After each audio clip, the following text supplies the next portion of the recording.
Details చూస్తే పేదలకు ఇచ్చిన హామీలను నెరవేర్చేందుకు రాష్ట్ర ప్రభుత్వం కృషి చేస్తుందని డీసీబీ చైర్మన్ అడ్డి భోజారెడ్డి తెలిపారు. సోమవారం పట్టణంలోని కంది శ్రీనివాసరెడ్డి క్యాంపు కార్యాలయం ప్రజాసేవ భవన్లో ఏర్పాటు చేసిన మీడియా సమావేశంలో ఆయన పాల్గొని మాజీ మంత్రి జోగు రామన్న చేసిన వ్యాఖ్యలను ఖండించారు. అధికారంలోకి వచ్చిన 18 నెలల్లో కాలంలోనే ప్రజలకు అన్ని విధాలా న్యాయం చేసేలా పాలన కొనసాగిస్తున్నట్లుగా పేర్కొన్నారు. గత 10 ఏళ్లు పాలించిన బీఆర్ఎస్ ఏం చేస్తుందని కాంగ్రెస్ ప్రభుత్వంపై విమర్శలు గుప్పిస్తుందన్నారు. 1,00,000 కోట్ల అప్పు మిగిల్చడం తప్ప అభివృద్ధి లేదన్నారు. కాంగ్రెస్ ప్రభుత్వం నిరుపేదలకు ఇచ్చిన హామీలను అమలు చేసేందుకు విశేషమైన కృషి చేస్తుందన్నారు. గ్రామాల్లో ఇందిరమ్మ ఇండ్ల నిర్మాణంతో పాటుగా మహిళలకు ఉచిత బస్సు, 200 యూనిట్ల కరెంటు ఫ్రీ ఇస్తున్నామని తెలిపారు. మరోవైపు కేంద్రం గ్యాస్ ధరల్ని పెంచి పేదవాళ్లను మోసం చేస్తే తమ ప్రభుత్వం 500 రూపాయలకే గ్యాస్ ఇస్తుందన్నారు.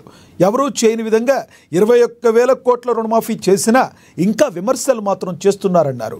త్వరలోనే రైతు భరోసాతో పాటుగా జొన్న కొనుగోళ్లకు సంబంధించి కూడా నిధులు విడుదల కానున్నాయని ఆయన తెలిపారు.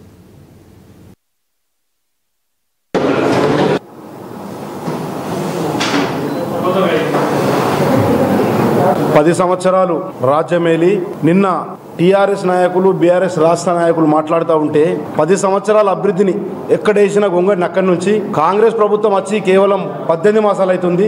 నిన్న మాట్లాడుతూ ఉంటే మతిస్థిమితం లేక మాట్లాడుతూ ఉన్నారు అన్నట్టు మాట్లాడినారు. చూస్తూ ఉంటే మీ ఆయంలో మీరు ఇచ్చిన హామీలు ఏకంగా ఒక దళితున్నే ముఖ్యమంత్రి చేస్తా అన్నారు. రాష్ట్రానికి తెలంగాణ వస్తే చేసిన రాని ఒకసారి అడుగుతా ఉన్నాం. KG to PG double bedroom ప్రతి ఊర్లే గ్రామాలు ఇస్తాం.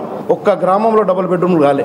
ఇంటింటికి ఉద్యోగం తెలంగాణ వస్తే కాళేశ్వరం ద్వారా మొత్తం తెలంగాణకి నీళ్ళు ఇస్తామన్నారు. ఒక బొట్టు నీళ్లు లేదు. ఇక్కడ పెనుగంగా బ్యారేజ్ కట్టి 60,000 ఎకరాలకు నీళ్ళు ఇస్తామని చెప్పిండ్రు. ఒక బొట్టు నీళ్ళు 10 సంవత్సరాలలో ఇచ్చింది. ఇవన్నీ ఆనాడు నిరుద్యోగం ఉన్న డిగ్రీ చేసిన వాళ్ళకు, పీజీ చేసిన వాళ్ళకు అందరికి కూడా 3,000 నిరుద్యోగ వృత్తి ఇస్తామన్నారు. వీడియోస్ పెన్షన్ ఇయ్యలే. మీరు చెప్పిన హామీలు బారాన హామీలు చేయక 10 సంవత్సరాల్లో మీరు ప్రజలు మిమ్మల్ని భూమి కొట్టడం జరిగింది. ఈ రోజు యొక్క ప్రభుత్వం వచ్చిన తర్వాత ముఖ్యమంత్రి రేవంత్ రెడ్డి గారి నాయకత్వంలో, సోనియమ్మ నాయకత్వంలో, రాహుల్ గాంధీ గారి నాయకత్వంలో ఈ రోజు చూస్తూ ఉంటే ఇందిరమ్మ ఇండ్లు ప్రతి గ్రామంలో ఈ రోజు మేము మార్కెట్ ఇవ్వడం జరిగింది. మహిళలకు ఫ్రీ బస్, అదే విధంగా వంట గ్యాస్ ఆనాడు బీజేపీ ప్రభుత్వం, ఆ గతంలో ప్రభుత్వం 1250కి ఇస్తే ఈ ప్రభుత్వం వచ్చిన తర్వాత కేవలం 500కే గ్యాస్ ఇవ్వడం జరుగుతూ ఉంది. అదేవిధంగా నిరుపేదలకు 200 యూనిట్లు కరెంటు మాఫీ చేయడం జరిగింది, ఫ్రీ కరెంటు. అదేవిధంగా రుణమాఫీ 21,000 కోట్లు ఏ 28 రాష్ట్రాల్లో ఏ ప్రభుత్వం చేయండి. ఈ ప్రభుత్వం 20,000 కోట్లు 21,000 కోట్లు మాఫీ చేయడం జరిగింది. అదేవిధంగా ఈ రోజు చూస్తూ ఉంటే 60,000 మందికి కేవలం 6 నెలల్లో ఉద్యోగాలు ఇవ్వడం జరిగింది. 1,75,000 మందికి ప్రైవేట్ లో ఉద్యోగాలు ఇవ్వడం జరిగింది. ఈ రోజు ఈ ప్రభుత్వం వచ్చిన తర్వాత దాదాపు రైతు భరోసా గాని, రుణమాఫీ గాని, రైతులకు ప్రతి ధాన్యం కొనుగోలు చేసి డబ్బులు కూడా వేయడం జరిగింది. కానీ మొన్న చూస్తూ ఉంటే ఈ వారం రోజుల నుంచి మండలాల్లో ధర్నాలు, అంటే 10 సంవత్సరాల్లో ఏం చేయలేదు తెలంగాణ ప్రజలకు. మీరు ఒప్పుకున్న వాగ్దానాలు, నేను చెప్పినవి 10-12 వాగ్దానాలు మీరు చేయలే. కానీ ఈ రోజు మా ప్రభుత్వం 8 లక్షల కోట్ల అప్పున్నా, మీరు చేసిన అప్పున్నా, ఈ 4 కోట్ల ప్రజల మీద మీరు అప్పు మోపిపోయినా, ప్రభుత్వం మీద మోపిపోయినా, మా రేవంత్ రెడ్డి గారు ముఖ్యమంత్రి గారు, మా క్యాబినెట్ మంత్రులు, మా యొక్క ప్రభుత్వం అన్నీ కూడా సంక్షేమ అభివృద్ధి కార్యక్రమాలు ఏవి కూడా ఆగుతలేవని చెప్పి సందర్భం మనం వేస్తా ఉన్నా. ఈ రోజు రైతులతో, అన్నదాతలతో నేను విజ్ఞప్తి చేస్తా ఉన్నాను. ఒక్కపారి ప్రజలు, రైతులు ఒక్కపారి గమనించే అవసరం ఉంది.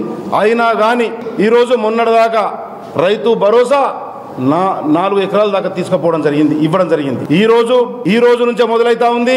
ఈ నెల 25-26 తారీఖు వరకు రైతు భరోసా, రైతుకు అన్నదాతకు ఎన్ని ఎకరాలు ఉంటే అన్ని ఎకరాలకు కూడా ఇవ్వడం జరుగుతూ ఉందని చెప్పి ఈ సందర్భం తెలియజేస్తా ఉన్నాం. మొన్ననే ముఖ్యమంత్రి గారికి గెలవడం జరిగింది, వ్యవసాయ శాఖ మంత్రి గారికి గెలవడం జరిగింది.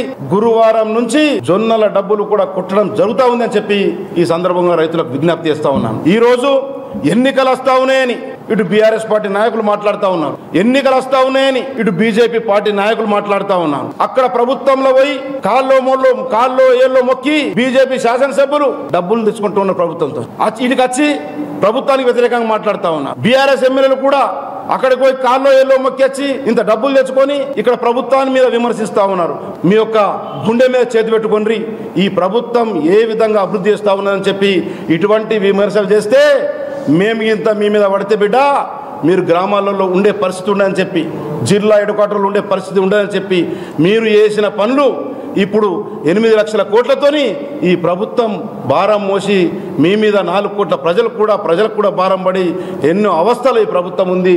అయినా కానీ ముఖ్యమంత్రి గారు 3-4 మాసాల్లో ఇంకా మిగతా కార్యక్రమాలు ఏవైతే వాగ్దానం చేసినామో ఆ వాగ్దానాన్ని కూడా పూర్తిగా చేస్తామని చెప్తా ఉన్నారు. తప్పకుండా దమ్మున్న ధైర్యం ఉన్న ముఖ్యమంత్రి తెలంగాణ బిడ్డ కాబట్టి ఆయనకు దమ్ముంది, చేసే దమ్ముంది. ప్రభుత్వంలో మంత్రివర్గం కూడా అంత అనుభవిస్తున్నారు కాబట్టి తప్పకుండా ఈ యొక్క తెలంగాణ ప్రాంతానికి మీరు ఆనాడు 10